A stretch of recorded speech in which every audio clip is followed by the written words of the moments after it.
Po, alas 12:42. An oras hatod sa Indokang Optin Lutein Capsule. Alagaan ang paningin sa tulong ng Optin. Kitang-kita ang kalusugan ng mata. Liver Aid Silimarine Capsule. Ang good drinks at good food, perfect combo. Isama pa ang Liver Aid. It's liver lover, boys! Plemex for kids.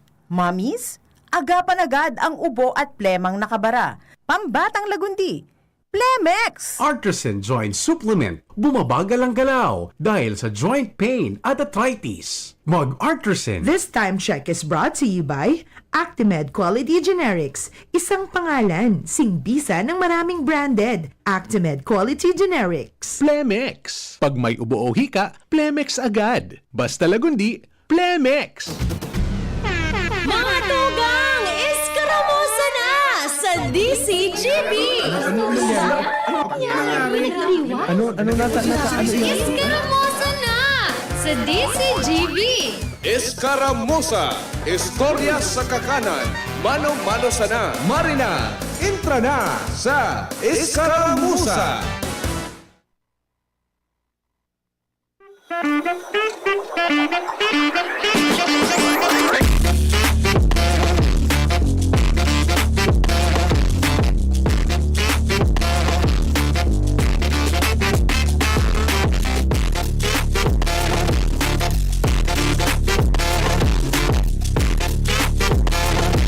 May na pagkahapon, sa indaw kita ko yan, merendal ngunyan na graduationan dyan. Ngunyan po ang ikaduwang aldaw, kan graduation / commencement exercise. Dyan po sa Bicol University. Ang naka-schedule ngunyan, sa mga nasa East Campus. Kaya, congratulations po.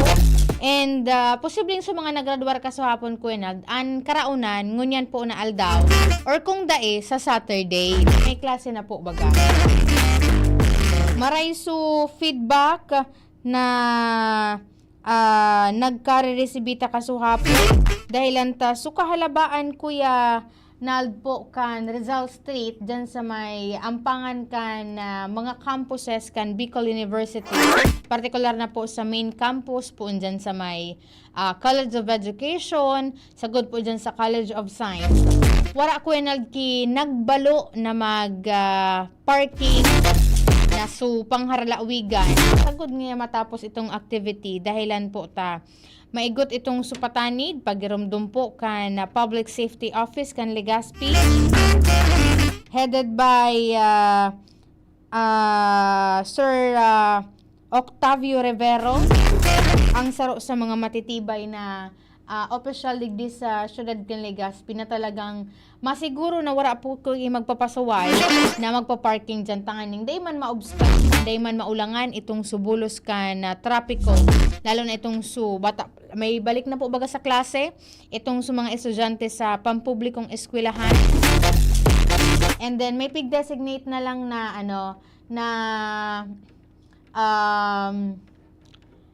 parking area. Sabi ni Sir Alvin Uy, anong oras tabi ang oath-taking ni Vice Governor Diday Co sa Legazpi Convention Center? Magandang araw po sa iyo, Ma'am Ian. Sir Alvin, i-message ta ka na lang kung nuarin ang anong oras day ko aram kung nuarin ang oath-taking. Bako ko kaya area so Legazpi City Convention Center. Kung digdi yan sa Legazpi report, masasimbag ta ka-answer. May mga nahahanap ako ng mga information. Pero Legazpi City Convention Center, day ko aram. Although gari na dangog ko ini kasabo kay Karen, day po ako sure kan oras kaya day ngun ako mataram sa imo, Sir Alvin. Pero itong suulat sa bayan ni presenteng alkalde po kan syudad kan Legazpi, si Mayor Alfredo Garben Jr. Sa Friday po yan dyan sa Legazpi City Convention Center 1 p.m. At the same time, ito naman posibleng isabay naman duman sa pagsumpa ninda Mayor-elect Hisham Ismail. Kasuhapon, nasulumi Kuya Nald ni Kuya Alsu activity dyan sa ano po digdi sa Oriental Hotel dyan sa barangay Taysan, Legazpi City. Dahil ang takasuhapon may saro pong activity na pigibo dyan sa lugar na iyan, and itong activity na ito, bako na ito sa normal na session na gigibo sa session hall ka na mga miyembros ka na konseho. Nagpahayag na dumanin na mga messages itong mga naggraduar na nakatapos na kan sa indang termino. At the same time, itong mga daiman pinalad ka nakalihis na eleksyon para sa indang posisyon na lalabanan ko na. Nangyari kasuhapon dyan valedictory session kaining mga members po kan 16th sangguni ang panglungsod kan Legazpi. And kasabay ka iyan, ginibuman po itong awarding kan Secretariat Committee kay ito kung si Say may pinakahalang kaukuenag na attendance sa 144 na session na kan sanggunian na panglungsod poon kan taon 2022. Ikaw duman si Councilor How, ang attendance niya 132 out of 144. So almost perfect po iyan. And ano pa ba? Ikaw duman award Kuya Nald may pinakahalangkaw na numero kan mga aprobadong resolusyon, ordinansa, and iba pang mga dokumentos na kinakaipuhan digdi sa tuyang syudad. May pinakahalangkaw mangkaan si Councilor Glenn Casulia, na yun naman po ang mabalyo dyan sa Junta Provincial kan Albay sa masunod po na bulan.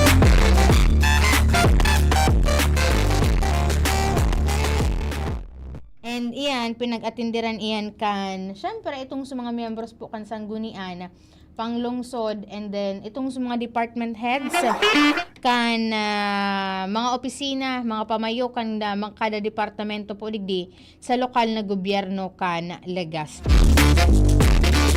Sabi ni Vice Mayor Bobby Cristobal Cuenal kaswapon sa interview ni Sir Pio.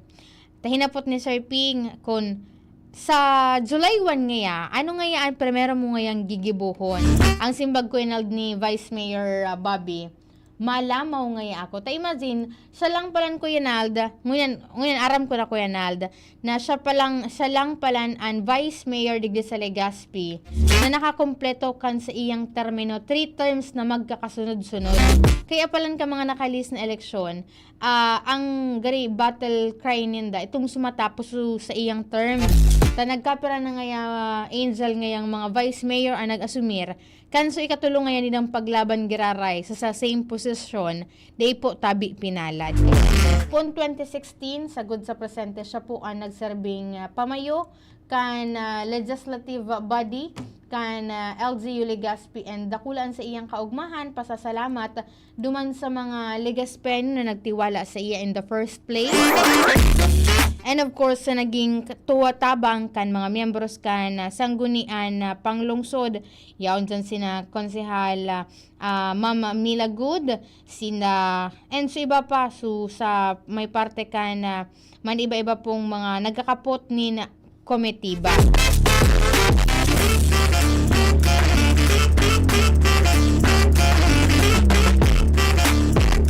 Kaya yan po ang mga pangyayari man dyan sa tuyang palibot, and duman man sa mga masalidang mayor and vice mayor digi nagpahayag man sinda kasuhaponin mensahe, and then syempre paghahanda man sa pag-asumir man po sa indang posisyon sa masunod na aldaw. Tigbabasa ko kaya Kuya Nald ining press release na ipigpaluwas kan Albay Police Provincial Office. Manungod ini duman Kuya Nald sa ginadan na 18 anyos na babae sa may parte kan Tabaco City. Sabi ni Kuya Nald, ang paggadanda sarong 18 years old na babae sa Tabaco City ang maikukonsiderar na sarong isolated case. Sa presente da po, nagpapadagos ang investigasyon kan Tabaco City Police Station. Manungod sa nasabing insidente kung siin ang suspect ay nakusang nag-surrender sa mga otoridad. Gusto da po nang ipaaram sa lado kan Albay PPO na nasabing insidente ang may kukonsiderar na isolated case.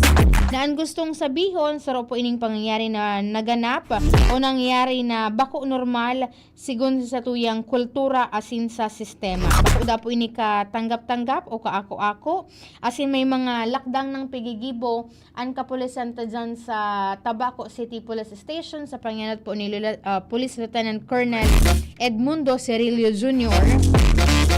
Tanganing maresolberan ini.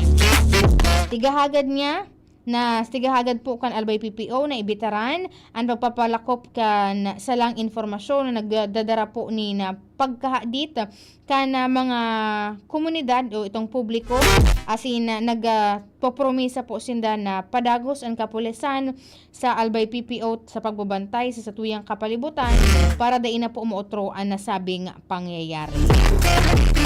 And digdi man sa may parte kan Washington. Huna ko Kuya Nald, old photo ito na pig-send sa kuyang amigo. Ito pala, totoo Kuya Nald. Kaya nasibot ako mag-follow up kay Sir Panya. Bata si Sir Panya pala, nasa schooling. Pero dyan lang po sa Laugan Campo General Simeon Ola. Ito pala Kuya Nald na lalaking ito, iyo po ang nasa may impluensya nin alak.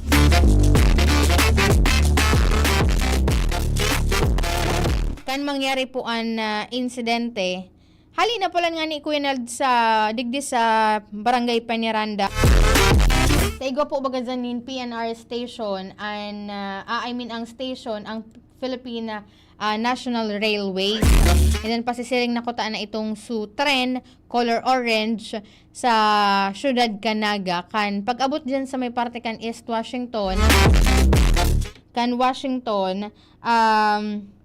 kan po na nangyari ang nasabing makamurumundo na bareta dahilan ta itong personang ito, itong victim na 24 years old, taga dyan malang ini sa Barangay 16 na Purok Trust, East Washington Drive.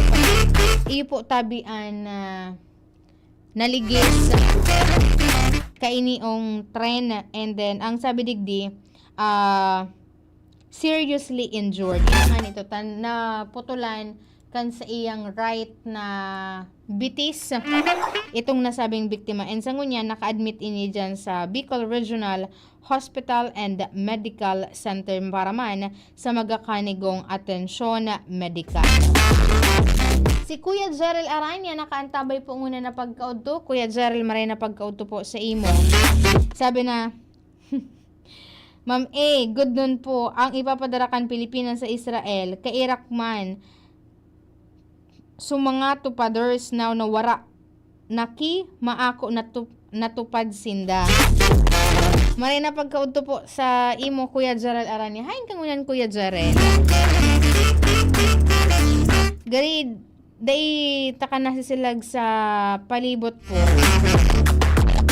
Maray na pagkaudto dyan sa mga friends staff from Verac Municipal Police Station. Chief Invest. Iba ang designation. Maray na pagkaudto kay Ma'am Lizabeth. Nakaantabay po muna na pagkaudto from Lower Binugsakan kan Ginubatan Albay. And maray na pagkaudto man dyan sa mga friends ta sa SWAT sa Albay PPO. Albay PPO ba o naka-assign digdi sa may di ko alam kung anong apod sa headquarters hindi dyan sa may parte Candaraga Albay. Basta so special weapon and tactics kan Albay PPO nakaantabay man iyan sa tuya. Ang sa kuyang kapartner po sa Radio Technical si Kuya Ronald Baldo, and of course thank you so much po sa Naval Forces Southern Luzon kay Commodore Salvador Lavape Jr. PN sa pag-akomodara sa muya kasubaago sa Media and Stakeholders Fellowship. Diyan po yan sa Naval Forces Southern Luzon sa indang opisina and then komandansya dyan po sa Barangay Rawis, Legazpi City. Ang sa kuyang kapartner sa Radio Technical si Kuya Ronald Baldo, sa IT si Jerome Nico Martinez, Ako po si Angel Mustaza. Bye-bye.